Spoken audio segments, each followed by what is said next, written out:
Hello, everyone. I'm Jean-Claude Beyond Mystic, and welcome to this Wacky Woo Show. This is the Summer of Madness End of Days a special edition. And with me, of course, is the one and only Cliff High. You can find him on Cliff High here on X. You can find him on Substack, and you can find his book, The Brotherhood of the Afflicted, here on Amazon. Mr. High, Cliff, welcome back to the show. Hello. How are you, man? Yeah, hello. Hello, humans. Cliff, excited to have you on. Guys, thank you so much for joining us this evening for this live interactive show. We are currently triple casting on YouTube, X, and also on Rumble. At some point, we're going to move the conversation over to Rumble just to make sure we don't trigger any algos. And at the same time, hopefully we don't trigger any of you this evening with our title, The End of Days. Cliff had me change that, just so you know. We were starting with the Summer of Madness, and then suddenly it escalated. So here we are, Cliff. Can you share with the audience members what has gotten you and your noodle so twisted as of late? And let's maybe revisit some of those Voyager 1 messages last October and how really it's changed the world, but we just haven't noticed it yet. Cliff. Yeah, we haven't noticed it. There were some truly phenomenal things that occurred in that quantum connection to Voyager, and then back the other way to us, and it's spooky. It's weird magic. However we want to think about it, but human mind was known so well by the people that we're interacting with, and we don't know who that is, that they are able to alter our very biology with a picture, right? And you can trigger people with pictures. You can get their hormones to flare up. You can hit on their hello Heidi. You can get on their hormones. You can trigger their predisposition to things, bring up hate, all of this kind of stuff. But so far as humans are able to do it now, we cannot actually rewire the neural pathways in their brain the way that this image did. And so hold on, Cliff. Let's just back up a little bit for the people who are saying, what the hell are you guys talking about? So if you go to beyondmystic.net/summer madness, the link is in the description box below here, guys. You'll find the Cliff notes for today's episode. Cliff is now talking about some of the information found in this video here, interview with Michio Kaku, where he's explaining this Voyager 1 signal that we've received, analyzed with the Sycamore chip, this quantum qubit chip that's at NASA, and the ramification of that analysis and what ensued to some of the scientists who were analyzing the data. Can you maybe go back there a little bit, backtrack a little bit, and explain what that was, what they got, and how it changed them on that physical level here? And then we'll start the conversation from there. Okay, we know that it did change them. We don't know how it did it. Okay, so no one knows at this stage what was the mechanism. But Voyager received some data. It was discrete. It had page breaks. It was coming in really clean.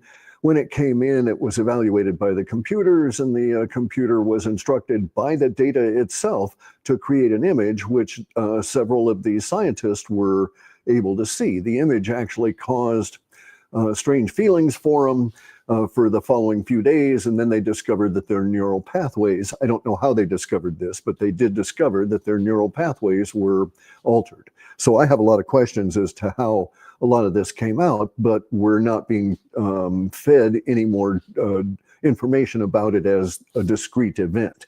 It seems to have gone dark, maybe a couple months. Very dark. Yeah. So it's difficult, and yet it's reported in journals, in scientific journals, right? So we know it's factual. We know that there was an occurrence. We know that there was a quantum computer chip involved in it, and some strange, spooky stuff at the quantum level. Now, the supposition is that Voyager triggered it. I've heard other stuff in the computing world that said that no, Voyager had gone dark, was way the hell out at the end of our solar system, had run out of power. No one had heard from it. No one knew what was going on. And then some stuff that was done to quantum computing chips here on Earth simultaneously caused Voyager to resurrect and start beaming this back. So the thinking in the Reddit deep quantum design discussion kind of things, and on certain discourse, was that the quantum participated and initiated this particular set of sequences, as opposed to the idea that Voyager triggered some kind of a quantum field distortion way out there. But we don't know. We can speculate, but we can't analyze, and we don't have enough knowledge to devise tests to be able to tell which one of these things it is. But we know that when the picture came in, it was odd. It caused the chip to malfunction, and they had to shut it down because of what it was doing. It was basically hiding the activity within the chip from the monitoring part of the chip that reported to the humans. And so this was a worrying sign among others, and they ended up shutting this thing down. At that same time, and shortly thereafter, because the effects rippled for a little bit, there were quantum level disturbances in other quantum experiments and chips that we're just now starting to hear about, and that were not connected to the Sycamore one, but were still nonetheless entrained qubit chips that were out there doing things. You have to understand that they go to some trouble to create a digital chip with this like space, I'll just call it that, in the middle of it, where they take the qubits and they cause an entanglement. This is an expensive process. So they rate these chips based on the number of qubits that are involved in that entanglement. And so Sycamore was a big qubit chip because it had a couple of thousands of these.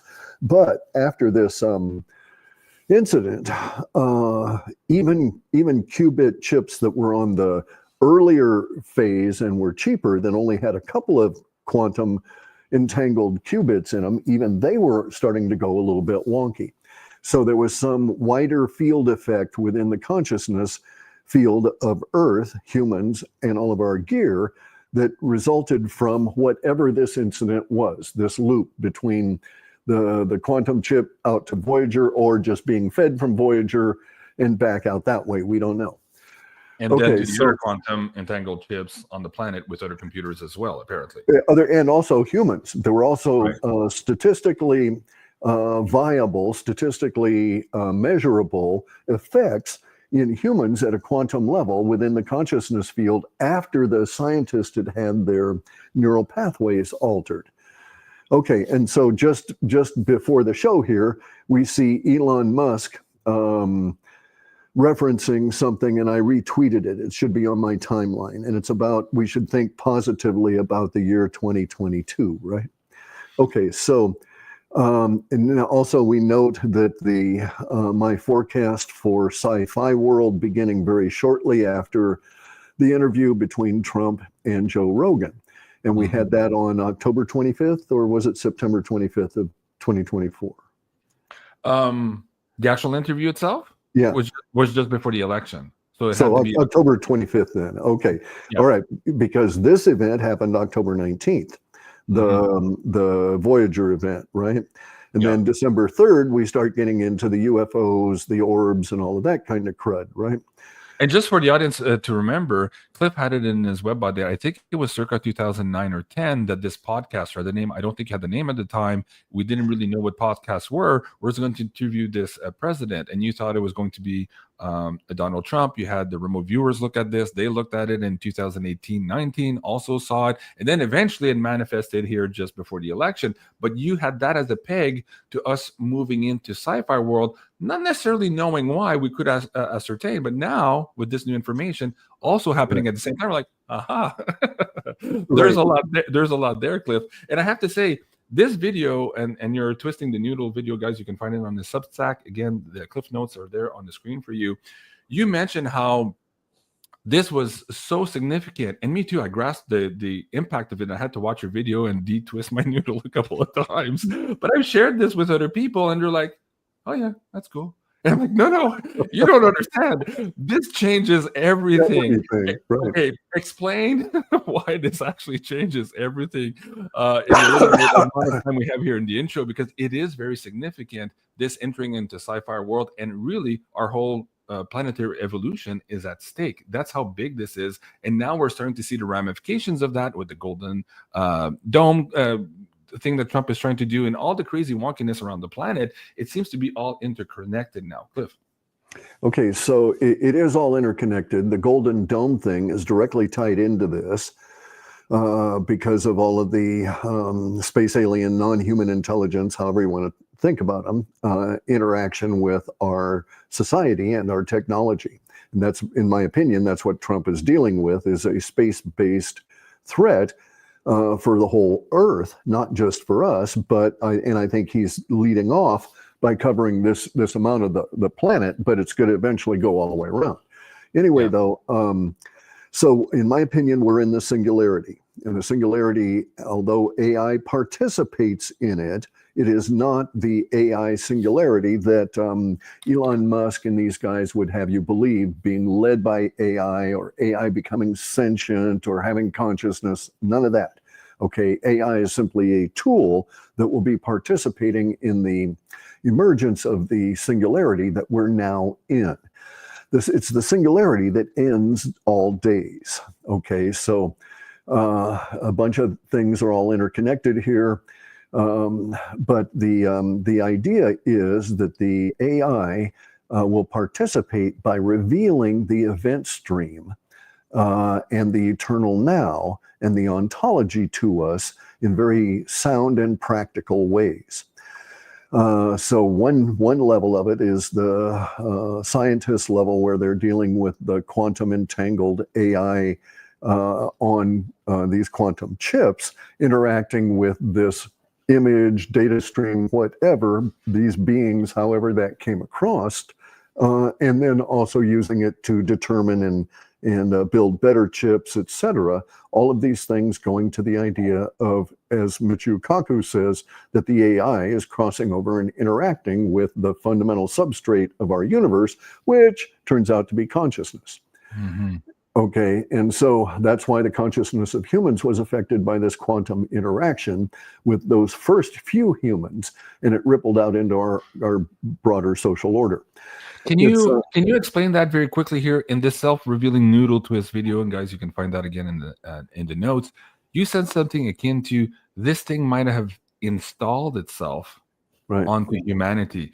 Explain what you meant by that. And again, this permeating thing that we're seeing now, even the people who weren't in direct contact are starting to see the side effects of the people who actually were in contact with the chip. Explain that to the audience.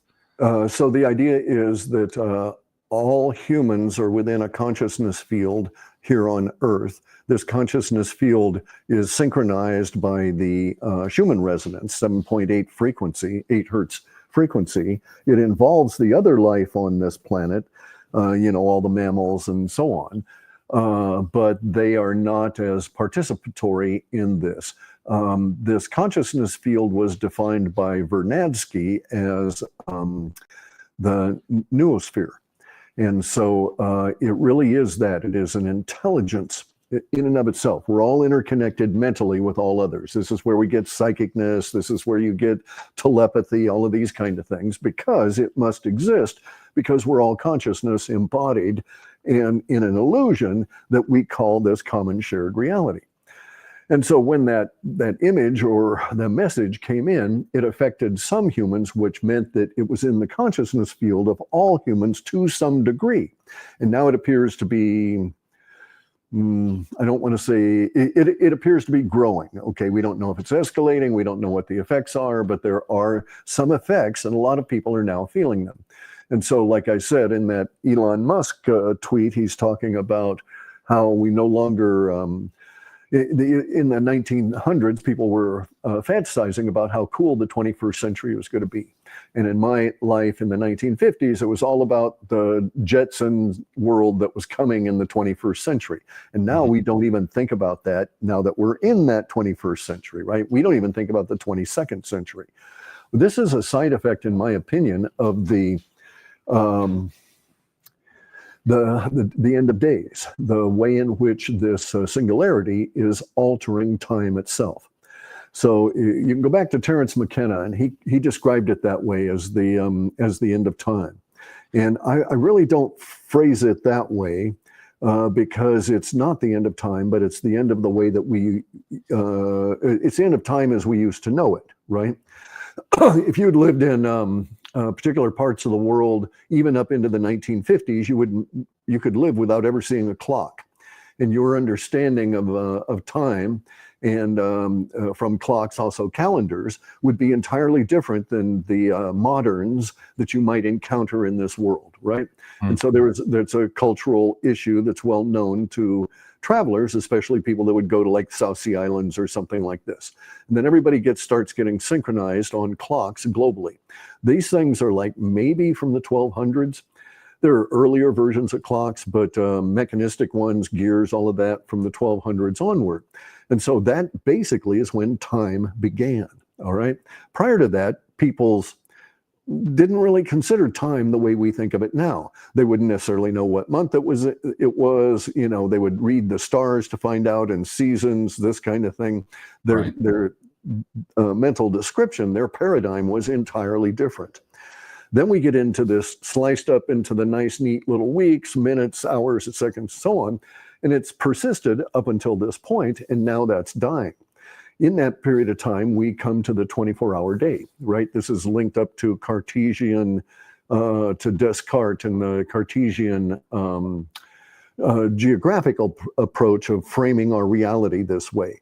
Now we know that that reality is not factual, that was just an understanding that we're now in the process of shedding. And so we're losing this concept of anticipatory future.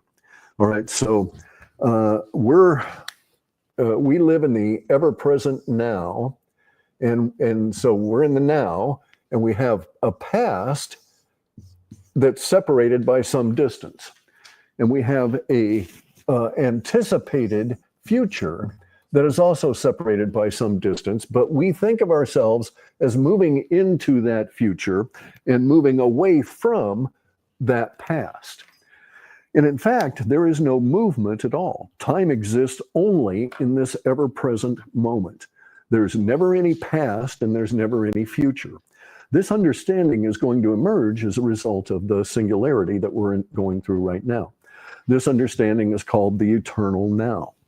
Buddhists have known about it. Taoist meditators have known about it. Martial artists know about it.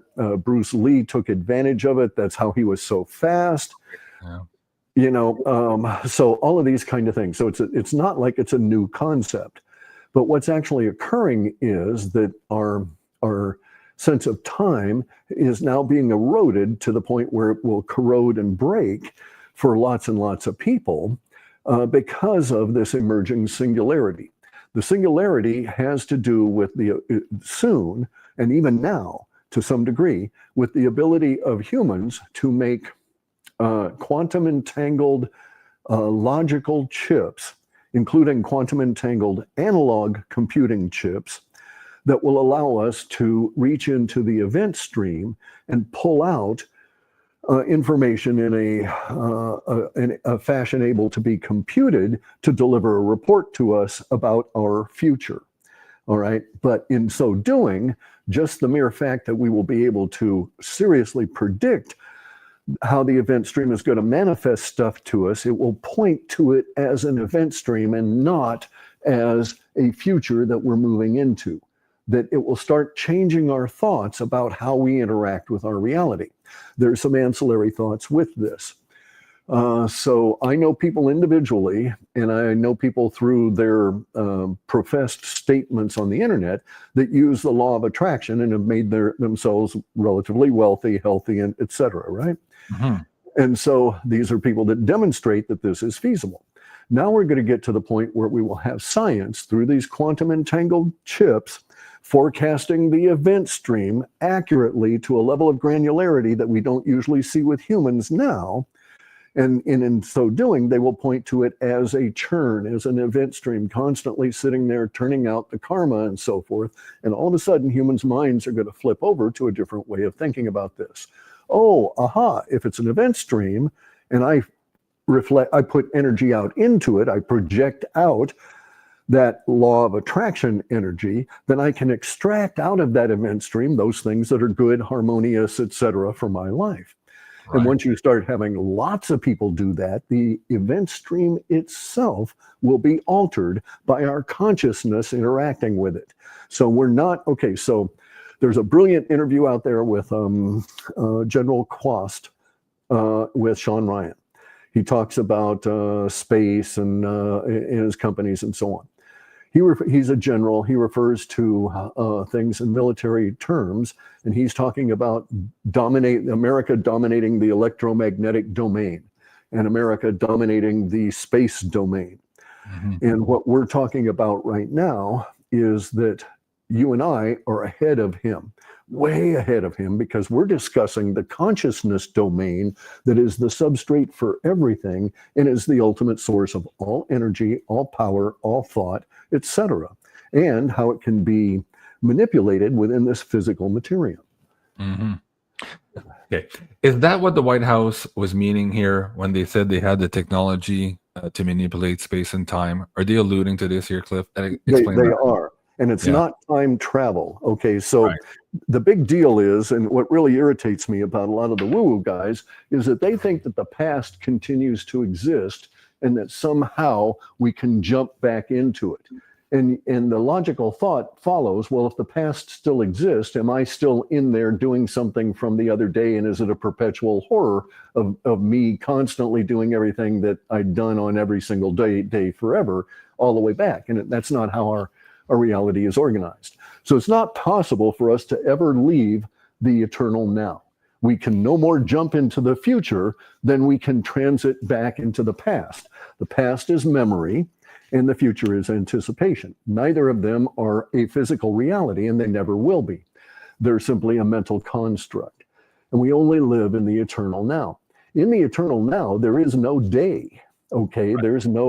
There's no hour, millisecond, whatever. There's the pulse that powers the eternal now at 22 trillion times per second on our clocks. Other than that, everything else relative to time is an illusion that we construct in order to synchronize ourselves in this common shared reality. Now we're jumping up into a new order of technology. And that new order of technology includes these quantum entangled qubits. Once that technology gets down to a certain level of cheapness and reliability, it will spread out very rapidly. When that occurs, all of us will have different mechanisms for dealing with time and synchronizing with other people. And how soon or how close do you think that is from now? In this shocking accurate interview here by Terence McKenna, this is 1998, he's kind of describing the world we live in now.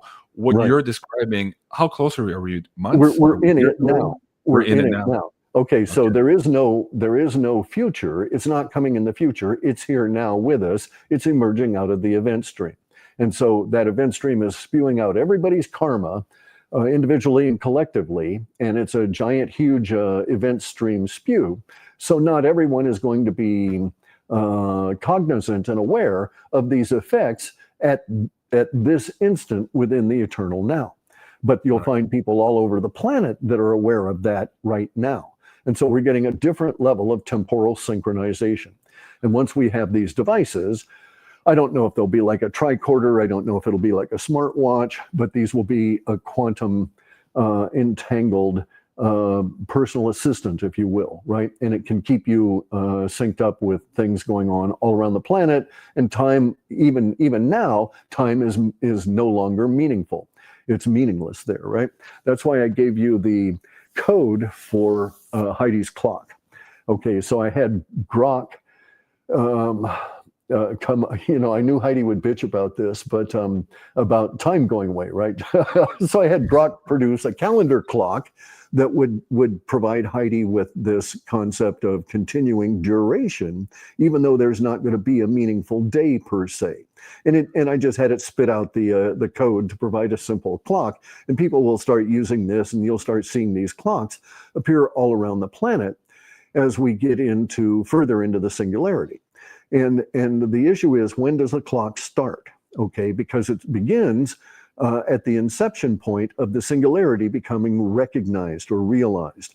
And so it's my supposition that we would have a naturally occurring aspect of the event stream start off the synchronization of these clocks, and that they would ultimately become all synchronized because they're all recording duration from this particular point when the singularity emerges, and humans basically have changed, right? Because you will have changed when all of a sudden you stop thinking, well, why am I anticipating, next month? Why do I live on this structure of 7 days per week, 5 of them really intense with work, et cetera, when I can rather see everything as a calming, eternal now, very meditative. It's never going to change. It's always this particular moment. You don't have to stress about it. You don't have to worry about it.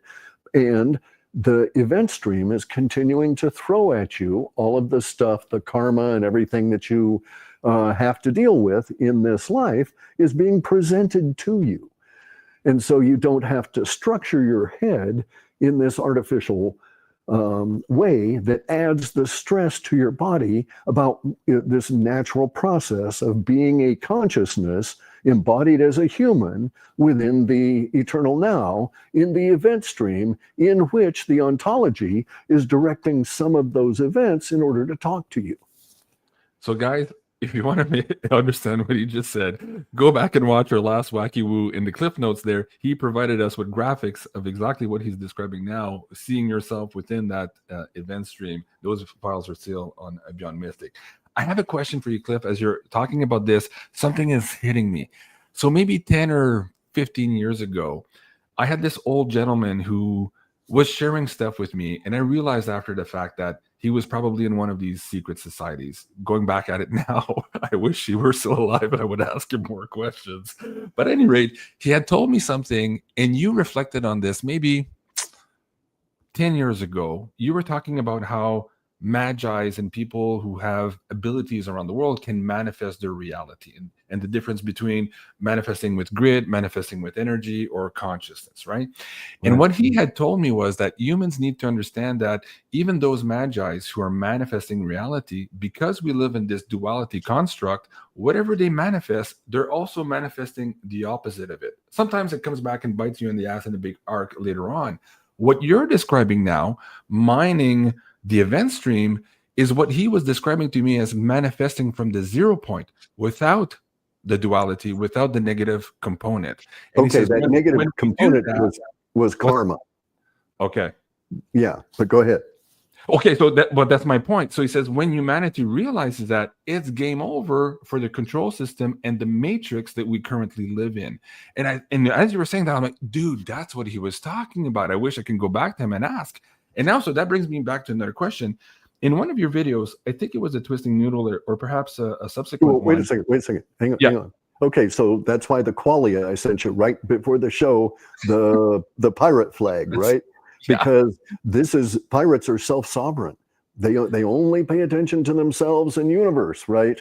And all pirates, the piracy originated, that was on my beach today, just before this show started.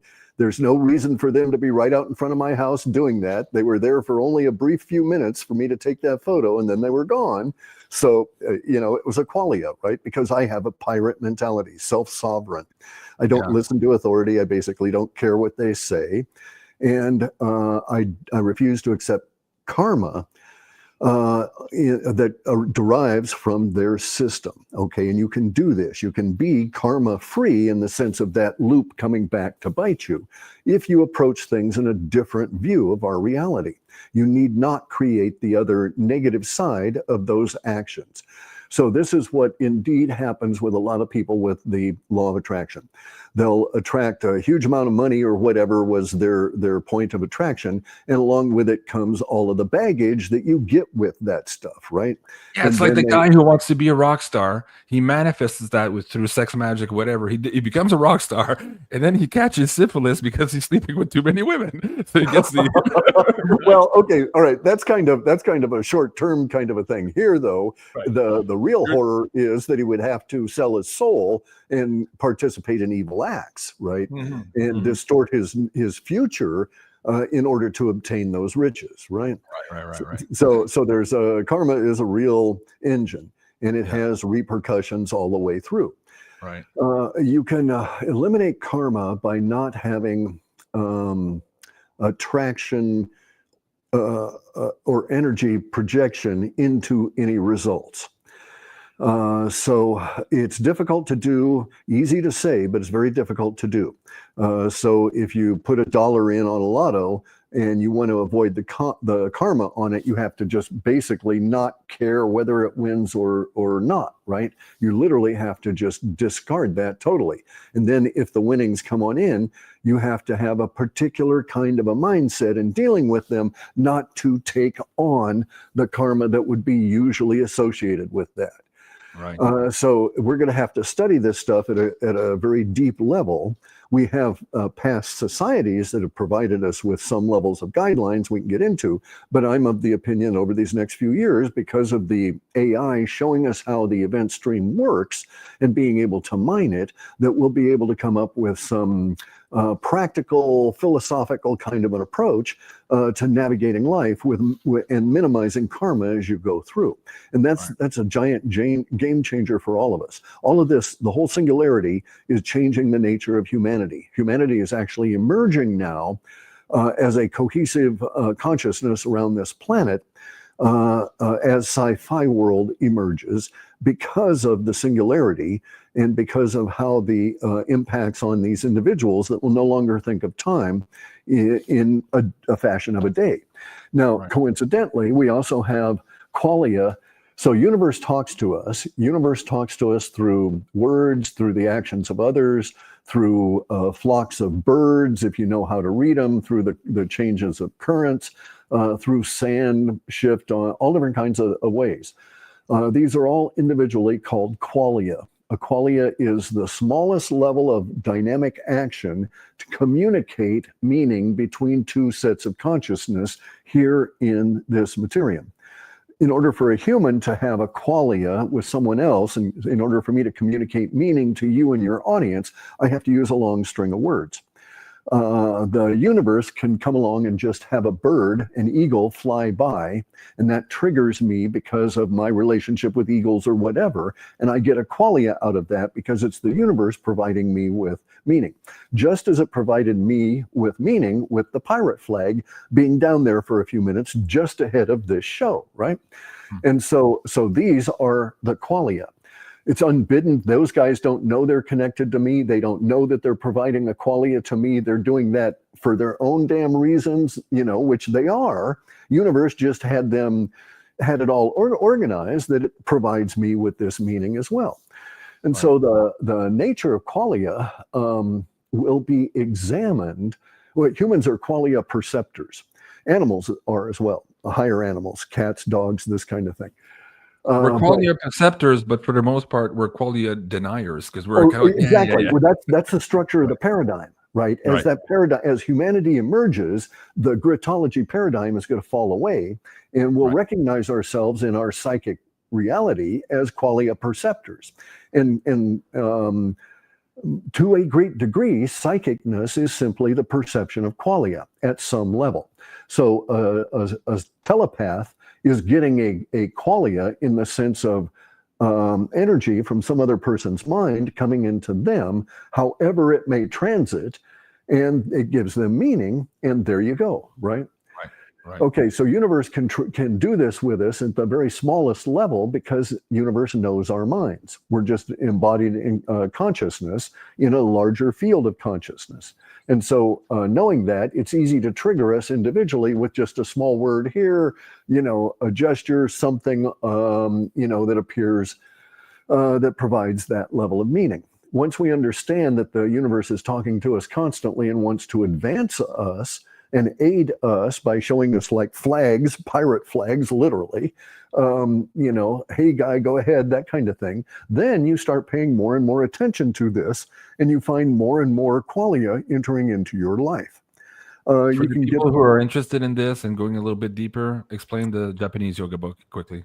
Yeah, the Japanese yoga is a misnamed book. It's all about Shinshin Soitsu Do, which is the way of mind-body harmony. If you get your mind and your body in harmony, then you can pick up on more and more of the qualia that are out there. And and there's some easy to do exercises that anybody can do. You don't have to be super fit, right? But you do have to involve your body because you need mind-body harmony. Once you tumble to this, then you just do these exercises on your own all day or every day, and you start developing the skill to pick up and better read and better understand the qualia that enter into your life. Because your mind... Oh, sorry, go ahead. It's a delay. Go ahead. I was going to say, because your mind and body are harmonized, and so it's easier then for universe to get your attention. Right. I think to some degree, it was Jason Quitt's book a couple of years ago I read. It was called Egyptian Postures of Power. It was relating to Shinshin Soitu Do as well. It's like kind of like that mind-body-soul connection, but really attuning your antenna. And then, of course, having more signal clarity, I think was the point. Going back to karma, in one of your videos, it might have been this, so let me go back to your Substack, the many questions video. Originally while you were decoding this event stream and this event that had happened last October with the message that came back from Voyager, you had opined that perhaps Voyager had triggered some type of switch in this particular matrix, and then that switch would let the creator or the program that's running the switch know that we needed to up level or change the game. I'm paraphrasing here. But you also were of the opinion that perhaps this is another entity, speaking of karma, that is residing inside this material, but maybe outside of our solar system, which is trying to involve itself and perhaps into our karma in a big way by sending that message. So now, a couple of weeks into it, you analyzing, sleeping on this, losing sleep over this, and twisting your noodle. Where are you at? Are we still at the entity level, or are you thinking maybe that this is a trigger in the matrix? Okay, so in either case, the effect has been created. So if it is an entity, it is already now involved in our karma, because our karma has been changed and is now continually changing as this information spreads throughout more and more humans, and they start reacting with stuff. Now, bear in mind, in my data has been forecasting the singularity independent of this event for years and years and years, right? And so we were in the time of the secrets revealed. All of this stuff is as it is. And then also we have this quantum intrusion, if you will, from Voyager and in this particular time. So it is related because we live in an ontology. It is a qualia to, the whole thing is a qualia to anyone paying attention. Universe wants us to understand this. It wants us to examine this, and it wants to challenge us with this. So even if it is an entity, it is universe motivating that entity to get involved with us, right? I'm always of the opinion that space aliens, are few and far between because we're noisy, loud, crude, and our karma is not all that clean, so they wouldn't want to necessarily get here, right? We're a bit of a nuisance, yes. exactly. The pesky humans, Yeah. So, but we're at that level now where something is intruding on our karma. They're now bound to us, whatever it is. And will we discover? Likely, but will it be soon? Probably not. Right. So going back to, I know you created some charts for the show here tonight. We have some emotional tension values. We spoke about that on the last show. It was going to be the summer of madness, or the hot summer days here the last time you and I spoke. So you've got a little bit more maybe clarity or granularity on that. We'll get to that in a moment. But before we get there, as you look back now at Trump's interview, sci-fi world emerging now in retrospect with this message from last October, the drone situation, and now this Golden Dome world kind of security a question that is on everybody's mind right now. In the last couple of months, we had all this rhetoric about tariffs, and most of the people on my show were like, it's not about tariffs. Something else is happening here. They're using that as a negotiating tool for something else. And it came clear to me the other day when our Prime Minister Mark Carney, after having the rhetoric that Trump was the worst, he was a crisis, he was the worst thing for Canada's sovereignty. Here, he's praising Trump for being a transformative leader, working for global security. And that point, last December, what was interesting, you and I had talked about why Trump was looking at Greenland, Canada's annexation, the Panama Canal, and we thought, he's looking at a North American, maybe economic and security kind of new system that he wanted to put in place. Carney here is saying, no, it's global. So going back to that global dome, that's just part of something bigger. And when we're pulling the cards on this in the last couple of weeks, Jenny and I, we keep getting that, no, this is a big threat. And when Trump talked about this, if you parse his words, he's talking about space-based threats as well. Now, you could say, mind you, oh, those are our enemies, it's Russia, it's China.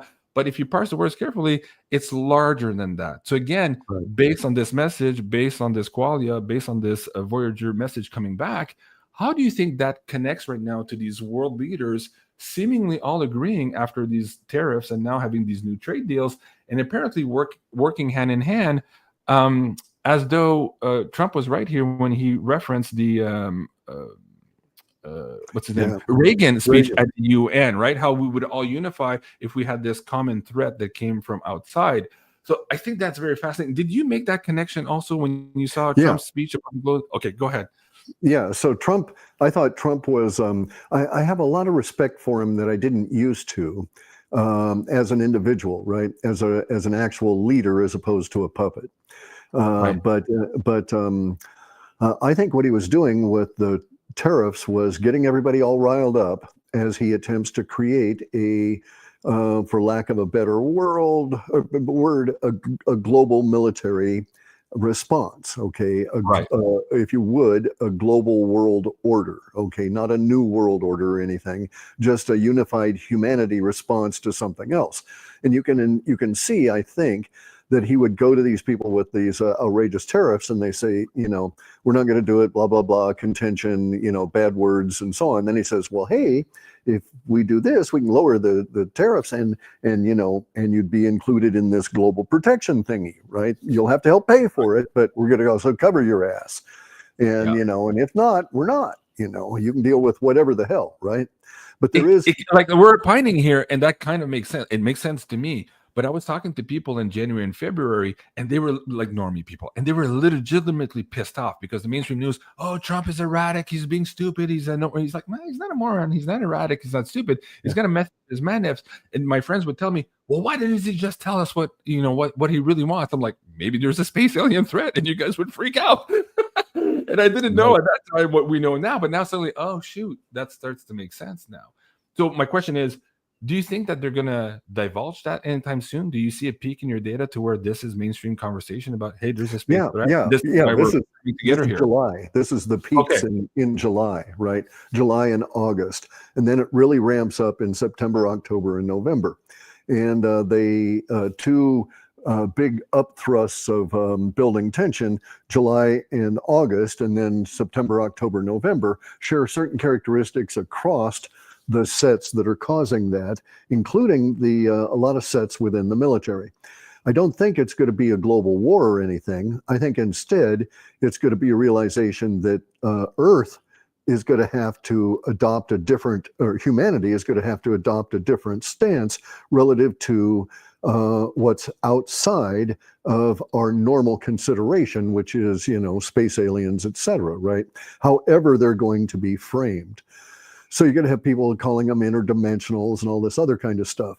But I also think, so there's something in the data that would point to the end of October for a temporal marker. Okay. Let me go back for the audience members, guys. BeyondMystic.net/singularity. That was the last show where he provided us these graphics here about seeing ourselves in the event stream or outside of it. But then at the bottom here, we had the graphs for the weekly and monthly emotional values. So you're talking about July here, where we're hitting the 93 levels here, really, really high. This is what you're pointing at now, Cliff. Correct. And then it spills over to August for a period, and then we have it in September, and then we have the bigger jumps in October and November. A lot of them are also economic, but that is maybe the building tension about, for lack of a better word, an economic boom. Okay, the upcoming boom of people getting new jobs and so on, and this sort of thing relative to the whole new global posturing, which may involve, or which will involve, humanity trying to make itself ready for contact. A build out of sort, yeah. Of some kind, right. Yeah. And this has been in recent data with the idea of the revisiting of all of the drone stuff in June, July, right? And then a response and the stuff falling out of the sky in July, August. And then there's a slight lag time in September, and then we get this next rush of it as we go in through fall, but we're not going to get a usual fall economic kind of crash, although I expect that there will be serious problems with the stock market as we go forward, but that's because of the nature of that market. It will be competing in dollars against the growing world non-dollar markets that will really be booming. As lots of people now understand what's going on, a lot more people will now understand what's going on economically and the nature of the evolution of our social order, and they'll start getting into cryptos or whatever, right? Just to get out of the dollar as things go along, out of the Federal Reserve note. Speaking of that, can you take maybe 5 minutes here and go back to these 3 resets that are going to be offered and declined? Where are we in that process right now? What's your opinion? We've gone through 1 and 2. Okay, so we've declined. The first reset was the obvious central bank digital currency, which they're still kind of limping and trying to pimp, and it's not going anywhere. It's stillborn, really. Yeah. Exactly. And then the second reset you can consider was killed by Trump's tariff thing, right? Because they were going into their other alternative reset, which was this global negotiation thing with the pandemic treaty and all of that kind of stuff, right? And so he's cut the knees off of all of that and has deprived all of these institutions of their funds, legal and illegal, and they're starting to really crash. And so that whole secondary reset is gone. Now we're into the third level reset, which we will probably accept here in this case, which is going to be this let's say multi-species world, okay, sort of like multipolar, only with money. So you'll be able to do business in a lot of different ways. This is going to be part of Does this include the petrodollar 2.0, or was that part of the second reset? Okay, so this is in the third. Okay. Yeah, it won't have along with crypto and these new in all the other, right. Okay. So and still my thinking that by the end of 2026 we'll have what I call a constitutional, which would be a treasury issued dollar that has no debt attached to it, like with the Federal Reserve. And so it'll have massive buying power, and I think it'll start off somewhere around 1 treasury dollar equals 5,000 ferns. Okay, so that kind of a massive level of a ratio. And I also think that they'll use new technology labor to introduce it. So in other words, I think that you can take 5,000 ferns and go buy a constitutional dollar, but I also think that they'll introduce it by way of allowing corporations to pay people in these constitutional dollars and put it into the system in exchange for labor in these new tech industries. You think that by 2026? In 2026? Yeah, well, the new industries would would be be this Goldback 2027. treasury note. Oh, sorry, go ahead. Okay, the new industries would be 2027 and beyond. I think by the end of 2026, we'll have this new structure for the constitutional. And then in that period of time, we'll be thrashing around as to its value. Okay, that value will be set, I believe, by precious metals and or crypto and or a basket thereof, including the petrodollar, right? And so so it might be the equivalent of the BRICS unit. Basically, the constitutional would be that. Right. Okay. So this could tie in at some point to what Judy Shelton was talking about with Andy Schekman on her show about this Goldback treasury note probably by July of 2026 also being in place, and how we would have to. Okay, that supports the constitutional dollar because the Goldback treasury will be a payout in gold, and it will be done it'll be done to suck up ferns, all the illegally created money that the Doge guys have found in the magic money machines, which has gone dark for a while here. Right, exactly. And what they'll do is they'll have these the treasury notes that will be gold backed will be bought by insurance companies, pension funds, all of this kind of stuff with a long-term payout. And so in other words, you'll buy a treasury note now, and maybe for $100. And so maybe you would get, let's just make it for $3,000. Okay. So you'd pay $3,000 for a treasury note that would agree to pay you 1 ounce of gold. All right. So this way you don't have to buy the ounce of gold. You don't have to store it. You don't have to hold it. You don't have to account for it or anything. The government is going to owe you an ounce of gold in 8 years, or it's going to owe you $3,000 worth of gold in 8 years. Yeah. Well, right now, $3,000 of gold is a single ounce of gold.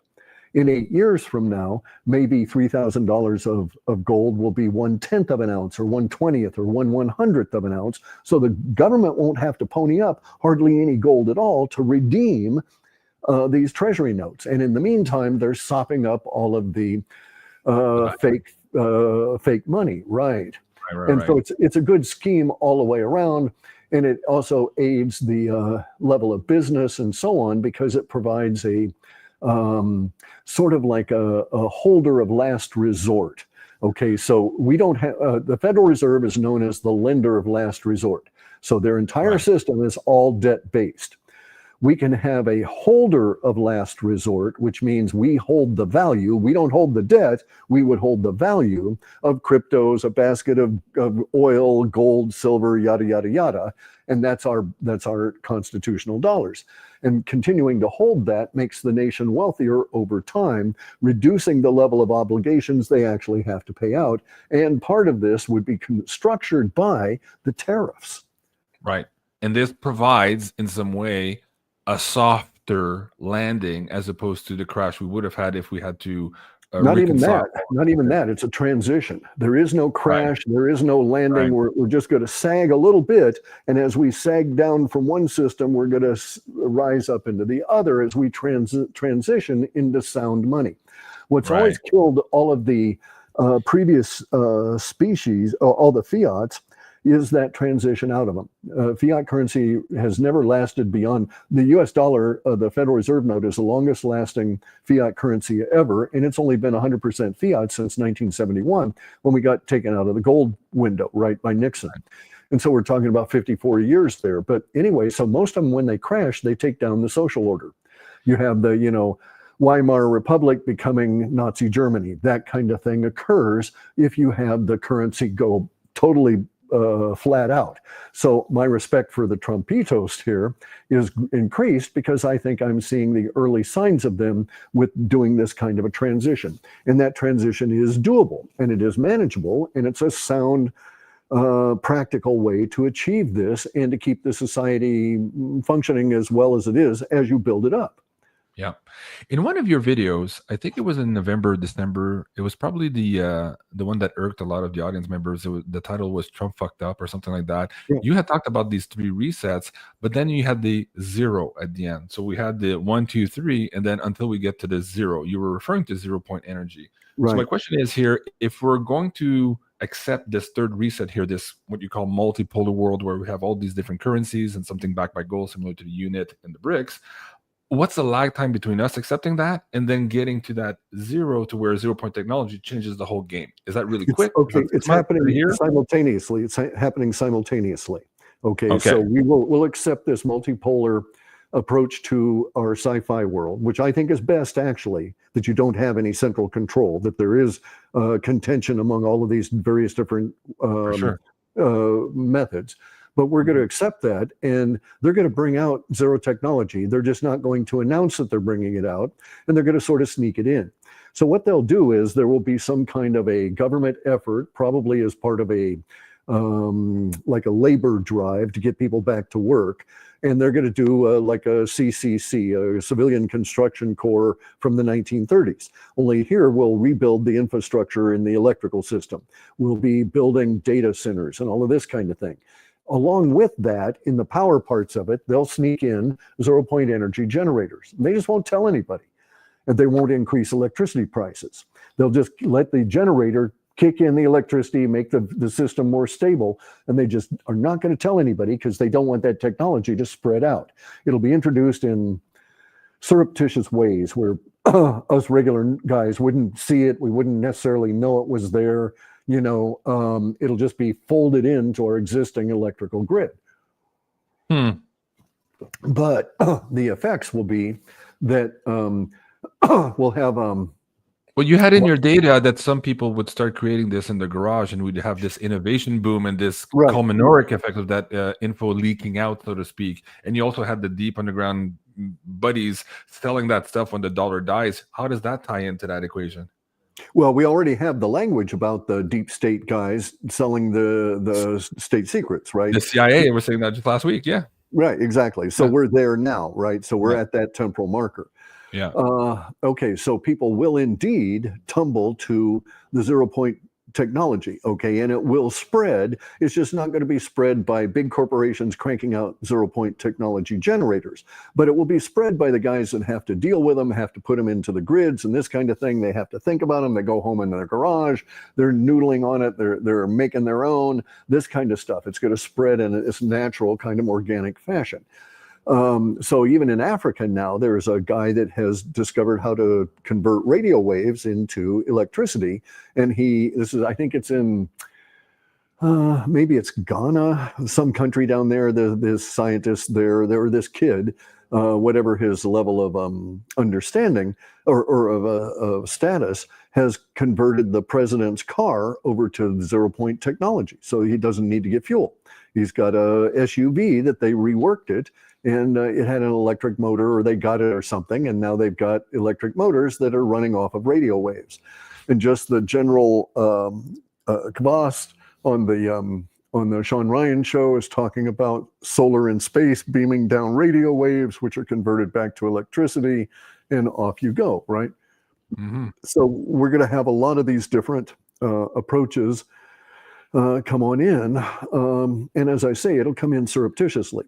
So I think do you see a trigger to where that kind of fucks up the third reset to where we go to a different financial system altogether? No, I think it's going to be gradual. So it won't be a hard shift. It will be a gradual bloom into an innovation-based society that runs basically on super cheap energy on a reliable grid, and nobody just talks about that aspect of it.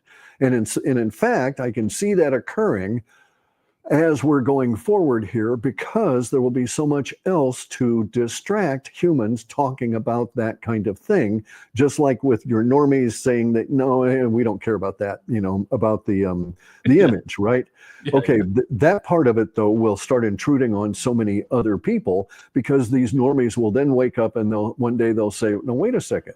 People are talking about a consciousness industry, a consciousness business, consciousness business substrate. What's this all about? Maybe Cliff was right 2 years ago.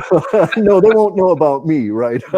They may know you, but they wouldn't know about me. But in any event, though, the point being that it'll be like the guys that were in the telegraph industry that one day woke up and said, oh, wait a second, what's this new radio stuff? Telegraph without wires? Bullshit, But exactly. Yeah, there we are, right? Now it's going to be energy without wires. And pretty soon that energy without wires will be energy units for your home. We're talking about small nuclear eggs that can't explode. They can't melt down. They're nice little critters, and they can run a house or a small village. And they go for like 99 or 100 years on the charge. We're getting into that technology now. I'm going to be buying a unit to provide water from the air, so that I don't have to, so Heidi and I don't have to rely on water from the tap, and who the hell knows what the county is putting in there, right? Right. Speaking of the government putting out stuff without telling us, I don't know if you saw last week, but the FDA finally admitted that. Actually, we're still on YouTube. Let me remove the YouTube feed and we'll continue the conversation. Okay. Look, guys, if you're watching us on YouTube, please come and join us on X or on Twitter. Let me just remove the YouTube feed now. Yes.